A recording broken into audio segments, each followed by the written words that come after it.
International media में ये खबर चल नहीं रही कि भारत के टुकड़े होने जा रहे हैं, तो आप हमें ये कह रहे हैं कि हम ये खबर चला देंगे भारत के टुकड़े होने जा रहे हैं, हालांकि हमारी तो क्रेडिबिलिटी पहले ही खत्म है। हम तो किसी और बैनुल अक़वामी मीडिया को कोट भी नहीं कर सकते इस मामले में। फिर एक सवाल किया गया, लेकिन DGISPR ने पहले इससे एक जो है वो दावा किया। उन्होंने कहा जी सिंध ताश मुआहदे पर हम कोई कंप्रोमाइज नहीं करेंगे और ठोक देंगे, मौका आएगा हम ठोक देंगे, हम अपना पानी भारत को नहीं देंगे। इस पे एक सहाफी ने पूछा कि जनाब आप बताएं कि आप करेंगे क्या, भारत ने आपका पानी रोक लिया, इस वक्त रोका हुआ है, आप भाग दौड़ कर रहे हैं, तो आप करेंगे क्या? क्या आप भारत पे हमला करेंगे पानी छुड़वाने के लिए? तो DGISPR ने इसका कोई जवाब नहीं दिया। वो इसका कोई तसल्ली बख्श जवाब नहीं दे पाए कि भारत पे हमला करेंगे या पानी को जबरदस्ती छुड़वाएंगे या नहीं छुड़वाएंगे। फिर एक और सवाल किया गया कि जनाब आप ये कहते हैं कि भारत टुकड़ों में तकसीम होने जा रहा है, अगर एक मुल्क टुकड़ों में तकसीम होने जा रहा है, वो टूट रहा है, तो फिर आप उसके साथ इस वक्त जो ट्रैक 2 डिप्लोमेसी है वो क्यों कर रहे हैं? ये मैं आपको बता देता हूं कि पाकिस्तान इस वक्त भारत के साथ डिप्लोमेसी कर रहा है। ट्रैक 2 डिप्लोमेसी के राउंड्स भी हो चुके हैं 2-3, और ये भारतीय मीडिया में रिपोर्ट भी हो रहा है, पाकिस्तानी मीडिया में भी, और मुख्तलिफ जगहों पे इंटरनेशनली ये रिपोर्ट हो रहा है। और पाकिस्तान ने इसकी कहीं पे कोई तरदीद नहीं की। किसी जगह पे पाकिस्तान की सरकार से जब सवाल किया गया, बैनुल अक़वामी मीडिया ने किया कि जनाब ट्रैक 2 डिप्लोमेसी चल रही है, तो पाकिस्तान ने उसकी तरदीद नहीं की। जो खबरें बैनुल अक़वामी मीडिया में आई उनमें भी पाकिस्तान की हुकूमत ने इस बात की तरदीद नहीं की कि बैकडोर चैनल से पाकिस्तान के भारत के साथ इस वक्त राब्ते जारी हैं और डिप्लोमेसी की जा रही है कि पानी हमारा छोड़ दें।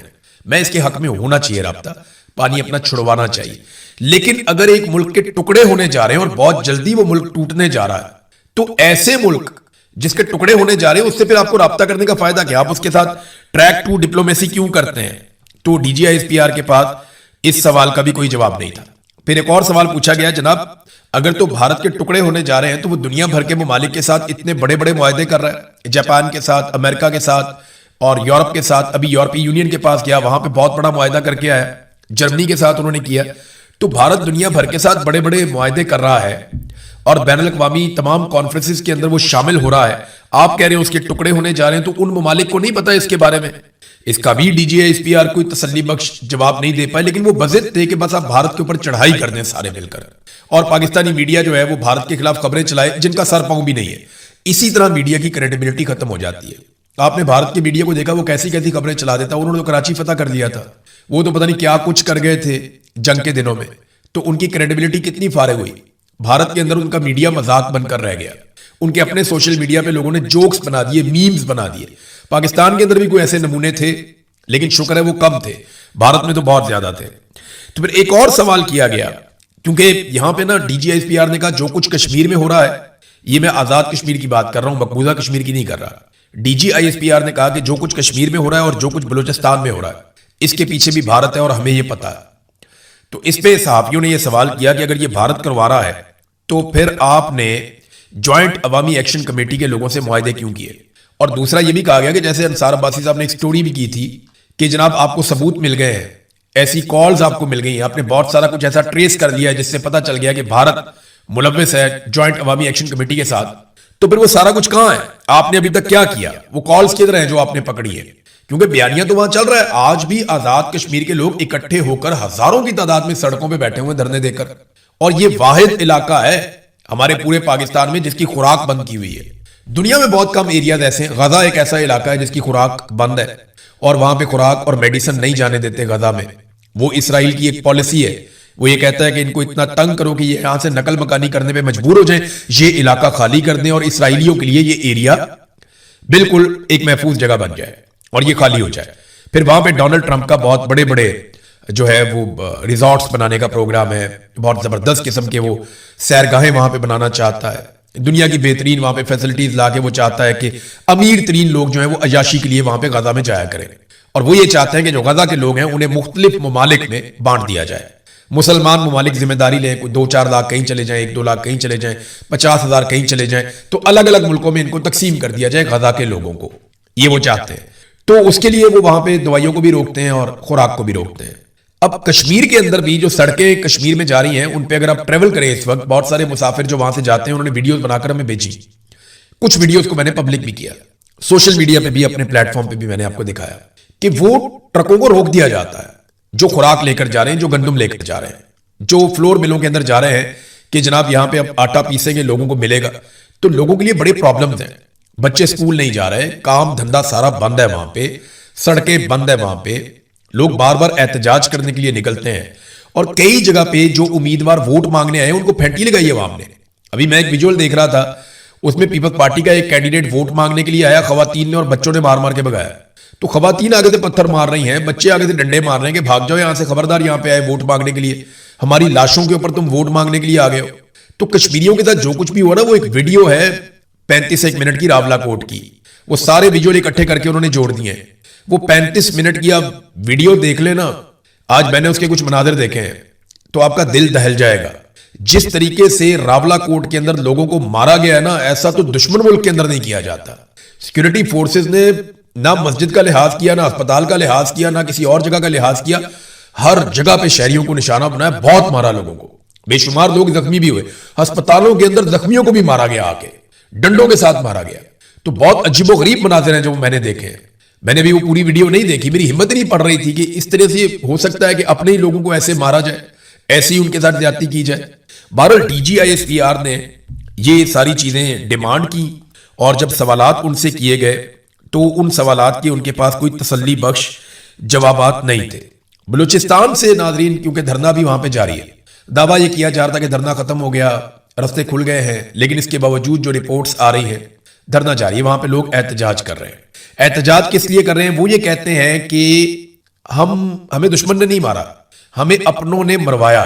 वो ये कहते हैं कि हमें प्लानिंग के तहत मरवाया गया ताकि जो मकामी अफराद हैं वो जरगे बुलाएं, वो बहुत बड़े बड़े अपने कबायली फोर्सेस तैयार करें और वो हथियार बंद होकर बंदूकें उठाकर TTP के साथ और रियासत जिसकी तरफ इशारा करे वो उसके साथ लड़ पड़े। तो इसलिए ये सारा एक मामला होने दिया गया। अब वो इस बात के ऊपर पूरी तरह से कन्विंस्ड हैं। वो ये कहते हैं बलूचिस्तान के लोग कि ये जो हमारे बच्चे या हमारे जो नौजवान शहीद हुए हैं, ये दुश्मन ने शहीद नहीं किए, ये हमारे अपनों ने शहीद करवाए हैं। इन्हें ऐसा किया गया कि बांध के हवाले कर दिया गया कि मार दो। 5 घंटे तक वो मदद मांगते रहे और 15 मिनट की दूरी के ऊपर मदद थी, मदद उनको 5 घंटे तक नहीं मिली और उनको नजर आ रहा था कि वो अब शहीद हो जाएंगे। और उनके लवाकिन ने इंटरव्यूज दिए, वो बताते हैं जनाब वो हमारे साथ राब्ते में थे। तो बलूचिस्तान के मामले में ना इस वक्त बहुत हसास हो गई है पाकिस्तान की मिलिट्री एस्टेब्लिशमेंट। मैं क्योंकि मीडिया से मेरा ताल्लुक है तो बेशुमार मीडिया के दोस्त रोजाना ही राब्ते में रहते हैं, यानी मेरी 5-7 मीडिया वाले पाकिस्तान में अलग अलग हैं जिनसे रोजाना बात होती है, कभी किसी से होती है, कभी किसी से होती है, कभी किसी से होती है। सारी जिंदगी इसको मैंने दे दी, 20 साल हो गए मीडिया की इंडस्ट्री में मुझे, तो सबसे ज्यादा मेरे ताल्लुकात इसी इंडस्ट्री में है। रोजाना कभी किसी प्रोड्यूसर से बात होती है, कभी डेस्क पे बैठे हुए किसी बंदे से बात होती है, कभी किसी राइटर से बात होती है, कभी किसी एंकर से बात होती है, कभी किसी रिपोर्टर से बात होती है, एडिटर से बात होती है, तो होती रहती है। एक बड़ी क्लियर इंस्ट्रक्शन आई है, जैसे कश्मीर के मामले में आई थी, बलूचिस्तान के मामले में कि आपने बलूचिस्तान को हमसे पूछे बगैर रिपोर्ट नहीं करना, इसके ऊपर आपने कोई बात नहीं करनी। और सोशल मीडिया के ऊपर भी बहुत सख्त निगरानी रखी जा रही है कि बलूचिस्तान के लिए कोई आवाज ना उठाए। तो मेरी आप सबसे गुजारिश है कि अगर आप इतना भी लिखते हैं सोशल मीडिया पे, आपके पास जो भी प्लेटफॉर्म है, आप अगर ये व्हाट्सएप इस्तेमाल करते हैं तो अपनी फैमिली को बताएं कि बलूचिस्तान में क्या हो रहा है। अगर आप ट्विटर इस्तेमाल करते हैं तो वहां पे आप लिखें कि बलूचिस्तान को जीने दो, एक ट्रेंड चल रहा है, बलूचिस्तान को जीने दो, ये ट्रेंड चल रहा है। और ये इसमें आप किसी को टारगेट नहीं कर रहे, आप कोई पाकिस्तान की रियासत के खिलाफ नहीं जा रहे, खुदा ना खास्ता आप कोई गद्दारी नहीं कर रहे, आप कोई बगावत नहीं कर रहे, आप सिर्फ ये कह रहे हैं कि बलूचिस्तान को जीने दो। हर वो शख्स या हर वो शख्सियत या हर वो ग्रोह या हर वो इदारा या हर वो बंदा या सियासतदान जो भी आज बलूचिस्तान के इन हालात के लिए रिस्पॉन्सिबल है, ये उन सब के लिए पैगाम है कि बलूचिस्तान को जीने दो। तो ये जरूर लिखें आप, इसके ऊपर एक ट्रेंड चल रहा है, इसमें अपना हिस्सा डालें और आवाज उठाएं ताकि पूरी दुनिया तक ये आवाज जाए कि बलूचिस्तान को जीने दो। उनका जीने का हक है, उन्हें यह हक मिलना चाहिए। ये आवाज उठाएं ताकि मिलिट्री एस्टेब्लिशमेंट को और बाकी जितने भी स्टेक होल्डर्स हैं जो इसके लिए जिम्मेदार हैं, उन सबको कान हो जाएं कि पाकिस्तानी बलूचिस्तान के साथ खड़े हैं। हमें एक दूसरे के साथ खड़े होना पड़ेगा। अगर हम आज बलूचिस्तान के लिए नहीं खड़े होंगे ना तो कल बारी हमारी आएगी, क्योंकि बारी बारी सबकी बारी। और ये जो बात है ना, जो मैंने आपको भी बताई है कि एस्टेब्लिशमेंट की प्लानिंग है कि, और ये मुकामी लोग कह रहे हैं, मैं नहीं कह रहा, वो लोग ये कह रहे हैं कि ये एस्टेब्लिशमेंट की प्लानिंग थी कि ये लोग मरेंगे और लोग गुस्से में आएंगे, हथियार उठाएंगे और वो लड़ पड़ेंगे और हमें बहुत बड़ी तादाद में लोग ऐसे मिल जाएंगे जो हमारी जगह पे लड़ेंगे, या एक नई सिचुएशन क्रिएट हो जाएगी बलूचिस्तान में, एक नया नारा लग जाएगा, बल्ले बल्ले हो जाएगी। वो तो लाशें भी नहीं दी लोगों ने तस्वीरें बनाने के लिए, वीडियोस बनाने के लिए, नमाज़ जनाजा पढ़ने के लिए, वजीर आजम के लिए या आर्मी चीफ के लिए।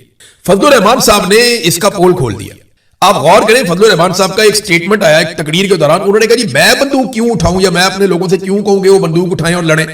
हम तुम्हें तनख्वाह देते हैं, अपने पैसों से, खून पसीने के पैसों से तुम लड़ो। तुमने पेटी पहनी है, हमारे ऊपर अपने खून का कर्जा ना चढ़ाओ या हमारे ऊपर एहसान ना जतलाओ कि तुम्हारा खून बह रहा है या तुम्हारे लोग शहीद हो रहे। ये फजलुर रहमान ने कहा। इसका मतलब है कि फजलुर रहमान साहब से भी ये डिमांड की गई कि लोगों को तैयार करें ज़हनी तौर पे ताकि वो हथियार उठाएं और हमारे लिए काम करें या हमारे लिए लड़ें, जैसा माजी में किया गया। मुझे अच्छी तरह याद है कि टीटीपी के साथ खैबर पख्तूनख्वा में लोगों को अमन फोर्सेस बनाकर लड़वाया गया। बाद में एक एक करके अमन जो फोर्स बनाई गई थी या एक वो पूरी एक फोर्स तैयार की गई थी खैबर पख्तूनख्वा में, एक एक करके उनके लोग टारगेट किलिंग में मारे जाते रहे, एक एक करके। मुझे अच्छी तरह याद है जितने बड़े लोग थे जो पेश हुआ करते थे एक अमन फोर्स के अंदर, जो जाकर लड़ते थे टीटीपी के साथ, तालिबान के साथ, रियासत की तरफ से जाकर लड़ते थे। लड़ाई तो असल उन्होंने लड़ी थी, फ्रंट में तो वो थे, सबसे आगे वो लड़ रहे थे। तो वो जितने लोग थे बाद में उन्हें टारगेट किलिंग में मारा गया, एक एक करके मारा गया, चुन चुन के मारा गया। तो ये खून रेजी हो रही थी। फजलुर रहमान ने इसका हिस्सा बनने से इनकार कर दिया। देखिए पिछले 72 घंटों में जो वीडियोस रिलीज हुई है ना टीटीपी की जानिब से या बीएलए की जानिब से, बलूचिस्तान लिबरेशन आर्मी है और एक टीटीपी है, इनकी जानिब से जो वीडियो जारी की गई हैं वो ये बता रही हैं कि मुस्तकबिल कोई अच्छा नहीं है और दहशतगर्दी बहुत ज्यादा बढ़ती चली जाएगी। लोग बलूचिस्तान को, जो बाहर से आए हुए लोग हैं, वो फौरी तौर पे बलूचिस्तान को खाली कर रहे हैं। लोग वहां से छोड़ छोड़ कर जा रहे हैं। लोगों को समझ आ गई है कि हालात इतने खराब हो गए हैं कि अब यहां पे एक प्रॉक्सी वॉर शुरू होने वाली है और जो दिखाई भी दे रही है। धरना अभी तक जारी है, लोगों के मुतालबात नहीं सुने जा रहे, कोई अच्छा मंजरनामा पेश नहीं कर रहा बलूचिस्तान में जो कुछ हो रहा है। जो टीटीपी और बीएलए वीडियोस जारी कर रहे हैं ना, वो तो बाकायदा दिखा रहे हैं। उन्होंने दिखाया किस तरीके से उन्होंने एक अटैक किया, बड़ा खौफनाक अटैक था। जीवनी में मैं देखकर हैरान हो गया। पूरा ट्रक लाकर उन्होंने मारा और पूरी को पूरा बिल्डिंग, पूरा एरिया, पूरा कंपाउंड तबाह कर दिया। उसके बाद रॉकेट लॉन्चर चल रहे हैं, सड़कों के ऊपर वो सरेआम फायरिंग कर रहे हैं, पूछने वाला कोई नहीं है। वो पुलिस की गाड़ियां लेकर नौशकी में जा रहे हैं। चागी पे उन्होंने पूरे पे कब्जा कर लिया है। अभी गवादर के करीब से मजीद रिपोर्टें आ रही हैं। मैं तो हैरान हो रहा हूं कि रियासत कहां पे, रियासत की रिट कहां पे, कुछ दिखाई नहीं दे रहा। और ये पिछले चंद महीनों से ये रिपोर्टें आ रही थी, ये रिपोर्टें मौजूद थी। जब पाकिस्तान की इंटेलिजेंस एजेंसियां पाकिस्तान तहरीके इंसाफ को और इमरान खान को तोड़ने में मसरूफ थी, उस वक्त ये रिपोर्टें आ रही थी कि दहशतगर्द तंजीमों का आपस में इत्तेहाद हो रहा है। और ऐसी रिपोर्टें मौजूद थी कि दाइश और टीटीपी के अंदर कोई आपस में बातचीत हो रही है, कुछ और ग्रुप्स हैं आईएस और दीगर, उनकी आपस में बातचीत हो रही है और पाकिस्तान में एक अनहोली किस्म का अलायंस बनाया जा रहा है जो पाकिस्तान की रियासत को बहुत कमजोर करेगा और उनके अपने मुतालबात और मफादात हैं।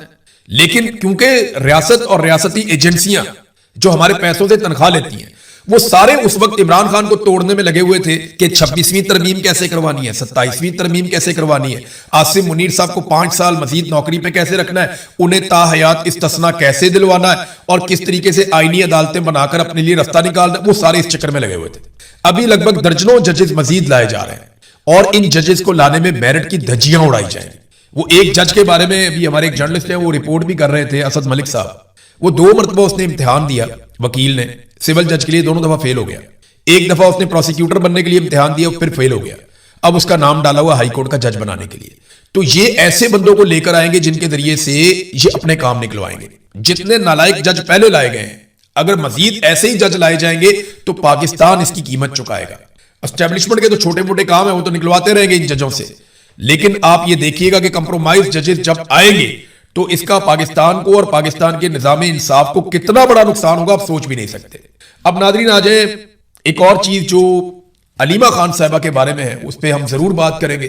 अलीमा खानम ने निकलने का फैसला किया, एक नई तहरीक जन्म ले रही है पाकिस्तान तहरीके इंसाफ के अंदर और एक एनर्जी आ रही है कि ठीक है, कम से कम एक ऐसी शख्सियत है जिसके बारे में हमें यह पता है सबको कि ये इमरान खान को धोखा नहीं देगी, उसकी पीठ में छुरा नहीं घोंपेगी और इसके अपने कोई सियासी मफादात भी नहीं है। ना इसने मिनिस्टर बनना है, ना इसने वजीर आजम बनना है, ना इसने वजीर आला बनना है, इसका कोई ताल्लुक ही नहीं है इसके साथ। वो अपने भाई के लिए पहले भी आई थी, वो अपने भाई के लिए फिर आ गई। मुशर्रफ के दौर में जब इमरान खान साहब के साथ ज्यादती की गई थी, तब भी इमरान खान साहब की बहनें निकली थी, उन्हें गिरफ्तार भी किया गया था। तो ये वो बहनों के तौर पर सामने आई है। माजी में भी आती रही हैं बहनें, बीवियां, रिश्तेदार, बेटियां, ये निकलकर एहतजाज करते रहे और अब वो दोबारा से इस तहरीक को चला रही हैं और लोग उनको बहुत अच्छा रिस्पॉन्ड कर रहे हैं। जिन लोगों ने थोड़ी बहुत तनकीद की, उन लोगों को सफाइयां देनी पड़ गई کیونکہ دھوکر رکھ دیا پاکستان تحریک انصاف کے سوشل میڈیا نے یا اوورآل سوشل میڈیا نے اس کے اوپر بہت زبردست اور خوفناک ریئیکشن بھی دیا. اب علیمہ خانم کو اگر نہ روک پائی اسٹیبلشمنٹ تو یہ ایک تحریک بہت بڑی بن جائے گی اور اسٹیبلشمنٹ پہ دباؤ بنے گا. فیلئر تو ان کا بہت بڑا ہو گیا. انہیں سمجھ نہیں آ رہی کہ یہ مدعا کس کے اوپر ڈالیں, کیونکہ پونے 2 سال سے پاکستان تحریک انصاف نے کوئی بڑا احتجاج نہیں کیا, وہ نکلے نہیں احتجاج کرنے کے لیے, تو فری ہینڈ ہے حکومت کو.